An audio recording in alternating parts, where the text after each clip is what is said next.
shirin fim haramun ne kuma har alkiyama ta tsaya haramun ne, ba wani zamani zo ya mayar da shi haram ne. A'a dakata malam, wannan kuskure ne ka kalli wata al'umma ka ce wai karara sana'arsa haramun ce, baka da aya baka da hadisi. Ka ji tsoron Allah. Kuma wannan kalma da kake faɗe ta cewa fim haramun ne, mutanen da kake haramtawa suna da 'ya'ya, suna da mata, suna da 'yan uwa, suna da gidaje, hasali ma duk wata rayuwarsu da fim suke yi. Saboda ka kalle su karara ka ce haramun ne, wannan kuskure ne. To bara ku ji daga bakin malami na Allah zai yi bayani, domin ni ba malami bane, ɗalibin ilimi ne, domin ya bawa wannan amsa. Idan kai baka kallo, ɗanka yana kallo. In ɗanka baya kallo, ‘yarka tana kallo. In ita ba ta kallo, matarka tana kallo. Yaron da bai iya magana sosai ba ya san sunan wasu 'yan fim din. Da yawan matan 'yan maɗigo ne, wallahi waɗanda suna maɗigo kuma suna zinace. Ya san waɗanda ana zina da su ta gaba ana yi da su ta baya. Inna lillahi wa inna ilaihi raji'una. Inna lillahi wa inna ilaihi raji'una.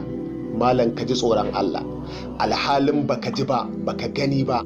Za mu kuma sawa ku ji daga bakin mu. Na uku, jifan mummuni da wani laifin da bai jo bai gani ba, ka ce masa mazinaci, ka ce masa dan luwaɗi, wannan kan bulala 80 aka ce ai maka in baka gawo shaida guda 4 ba da suka gan shi yana zina, kamar yadda suratul nur ta yi bayani.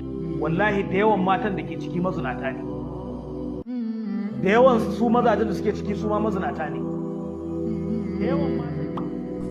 Ina ga kai baka gani baka ce mutum yayi, ka ce ai mazinaci ne, ai fasiki ne, ai an ce lalatacciya ce, kai lalatar da ita, da kai surutun amfani me maka? In kaga mutum a barna an zaka iya Allah shirya shi, fal yaqul khairan aw liyasmut, inji annabi sallallahu alaihi wasallam. Mutuka matsayin mu na musulmi mu kula da harshen nan namu, mu kula shin me aka turo. To bara ku ji daga bakin malami domin ya bawa wannan amsa. Kuma kai ya aka yi ma ka gane abin da suka faɗa ko ka ji abin da suka faɗa, kaga sai da ka kalla. Ashe kenan tunda har za ka iya zaunawa ka kalla har ka fahimci abin da suke ciki, to abin da ya kamata shine ka ba su uzuri, ka gane cewa suna da amfani, ka ja su ka karantar da su domin su amfanar da al'umma. Ne za a tafi za a yi shooting suke cewa ko shooting idan za a je Kano ne ko za a je Lagos, da fa mazan da matan za a tafi a kwana a hotel. Kenan su ba su da mafita, su iskance ba mafita bace a wajenku, su addinance ba mafita bace a wajenku, sai dai kawai dole dai kun tsane su ko ta ina su 'yan wuta ne. Allah fa yana son su bayin Allah. Ka ambaci dan uwanka da abin da baya so, ko da ko laifinsa ne. Wani mutum ya ce da ya ji manzon Allah ya fassara giba da cewa ambatan dan uwanka da abin da baya so shine giba, sai manzon Allah, sai wannan mutum ya ce ya manzon Allah, idan abin da na faɗa gaskiya ne laifinsa ne fa. Sai ya ce idan abin da ka faɗa gaskiya ne laifinsa ne, giba kenan kayi da shi. Idan ko abin da ka faɗa ƙarya ne ba ma laifinsa bane, to yanzu abin da kai yafi giba girma, ya zama buhutan kenan, wanda shi yafi giba girma. Mun ji magana mu bibiyi maganan ina ne asalinta, me ya gaskiyanta, kar mu ji magana kawai mu dauke ta mu haukanta. Wannan shine abin da zan gaya maka. Koma kan karatu ka su bata mana karatu, tunda su ma sun san su ma 'yan iska ne yayi. 'Yan iska baka kira su da shi, 'yan iska ka ci gaba da karatu kan su bata maka lokaci. Yan ba zaga ana tafiya, in ta baka matsala annabi sai ce to mai da ita gida, ba za mu tafi da ita ba, kar ta ja mana bala'i. Yanzu wani zai hawo ya ce wata shegiyar mota na hau, shikenan sai ta je ta kada kai ka sheganta ta.